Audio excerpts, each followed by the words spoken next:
The story begins in America, specifically in New Mexico, and we see that the American-Mexican president is talking to some people in the desert, saying that he has finished securing the southern border.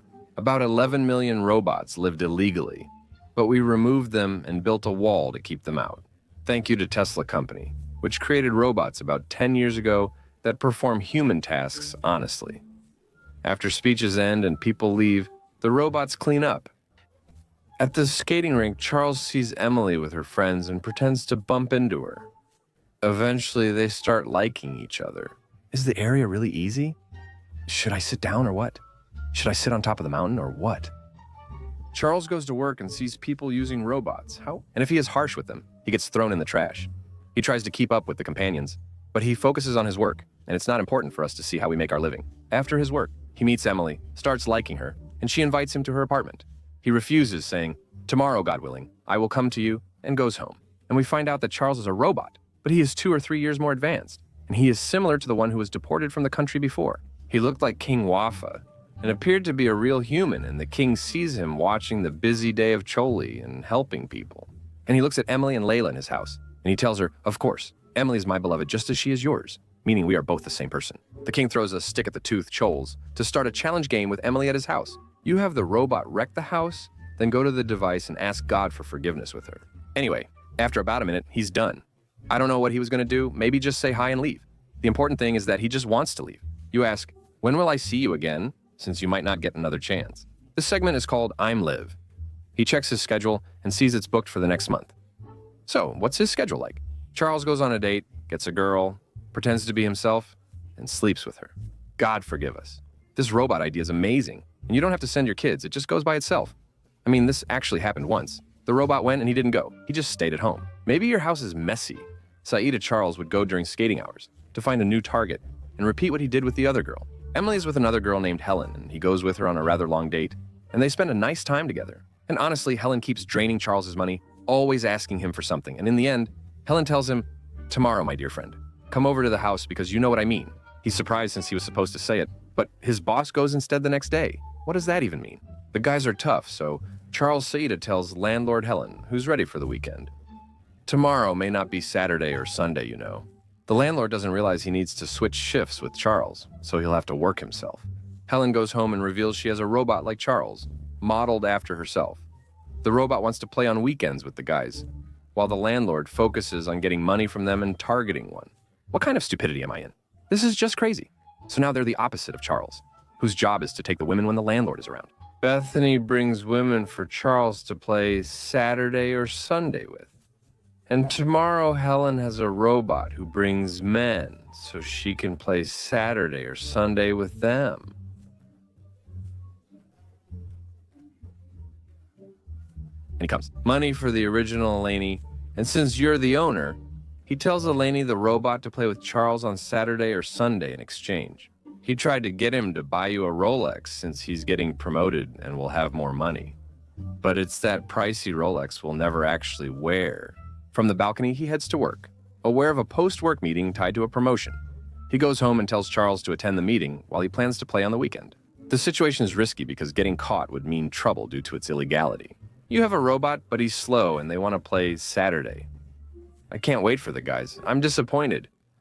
He goes to Ellen's, starts undressing, but the door opens and he realizes he swapped addresses with Charles and went to the wrong meeting. What's this?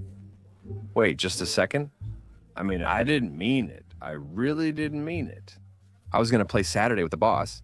I was going to play Saturday with Ellen's house, but it looks like I'm the one who's going to get played with on Saturday. He quickly checks the camera and sees Charles playing Saturday with Ellen. Even if we lose, it's still among friends. Ellen's robot will be called Ellen, and her owner will be labeled as the owner. Charles's robot will be called Charles, and his owner will also be called the owner. Just so you don't get confused, Charles is a robot, and Ellen is also a robot. They spend 5 hours playing Septa. The whole thing is that they keep playing Septa. So, what are you two doing, just playing? So, are they gonna recharge each other or what? I mean, I don't get it. Of course, when a robot wants to play Septa, it doesn't get tired, it just takes a power bank.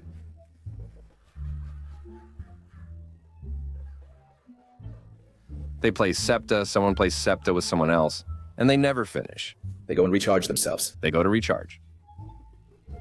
Oh, God forgive me, oh Lord, I think that's what he said.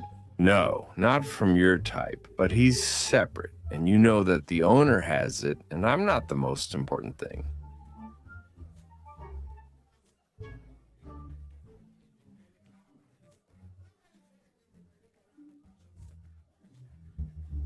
The king learns from Charles that the queen has a robot and used him for money, while the queen hears from Ellen that the king has a robot and used her for work.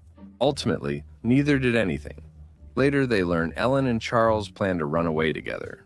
The king and queen block their path, and after recognizing each other, the two fight with swords. Forced to work together to recover the robots, they pursue Bacall. A person named Zach, whom the king used to buy from through Charles, is able to locate the place of the robots. They succeed very easily. The king and queen refuse the robots. Zach will destroy them since they have feelings and aren't obedient. The queen agrees, but the king informs them. I go to the bathroom while he calls his friend Ashley, saying, "I need your help. We found Charles," and explains the recently mentioned energy feature. Then the three of them move to the place where the robots are, and they find them sitting and playing something. So they attack them and sedate them. Don't ask me how they sedate robots. I don't understand either. Anyway, after that, they put them in the car, but the red one is Reckless, that's his name. Ashley, my friend the king, attacks them thinking they're robots, hitting them until he realizes, "You idiot, we're your friends." But it's too late. The robots have escaped with the cars. After that, the king tries to get used to his life without his robot, and he goes to work. But he discovers that Charles, before he escaped, went to his workplace, stole money, used the office as a bathroom, and then ran away. Now, his friends face a problem. To the company, it appears the king acted, not the robot, so they give him indefinite leave. More accurately, the king is fired. He and the queen decide to find and fight the robots. The queen tells him she's going to the bathroom, but she's really escaping while pretending to wash her car. Meanwhile, the king is actually with Ellen, not the queen, and he told her that he's taking a risk, that he's aware of them, so of course she would try to escape. So, you get it. The king was actually sitting with Ellen, the robot, and she was pretending to be the queen. When she realized he was onto them, she took the car from him and escaped. Likewise, at that time, the queen was sitting with Charles, not the king. So he got up, sped off in her car, and left. What a mess, man. The king and queen. After that, they're sitting together, and they receive a video of Charles and Ellen holding weapons and robbing a restaurant. Now, the king and queen are the ones wanted by the law and have to hide. I don't get how they keep causing trouble and blaming the king and queen.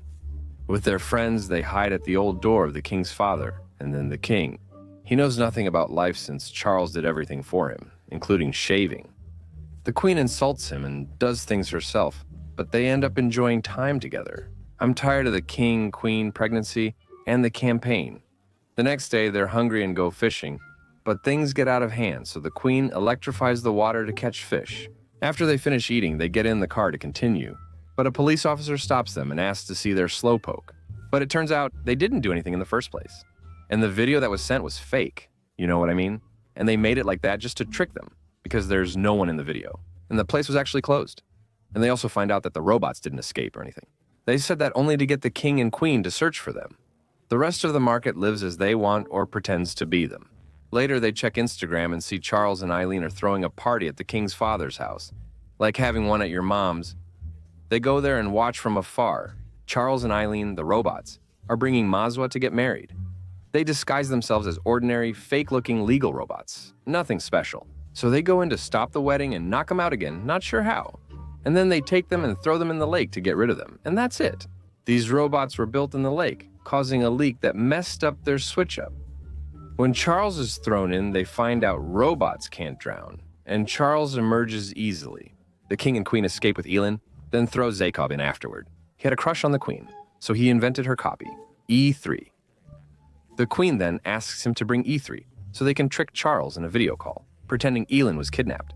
And with that, they set a trap for Charles and manage to get him out. Charles actually falls for the trap and goes to them. But the gun turns out to be just a toy gun. The trap fails, everything falls apart, and at the last moment, the police arrive and take them all away in the police van. Come on, come here, Badel. In jail, Charles and Eileen talk with the king and queen, and they all agree to live together peacefully. So the king calls Ashley and asks him for help to get them out. So he files a report that makes the guards move, and they come in, get them out, and they escape successfully. Charles and Eileen cross the border to live together in Mexico, while the king and queen fall in love and marry in America. Here I am with my friends sitting, and not even a dog notices me. Dad, with friends, it's come to defeat. Tota wants to tell you that the father of the king is the same as the father of the queen. And I am Tota. The story is over. And don't forget to subscribe, like, and share. Don't forget to follow on Instagram. Don't forget to follow Kareem Kasama because he's the one who edited and wrote this video. And don't forget to subscribe to Abu Al-Zahar, to the channels you'll find below in the description. And that's it.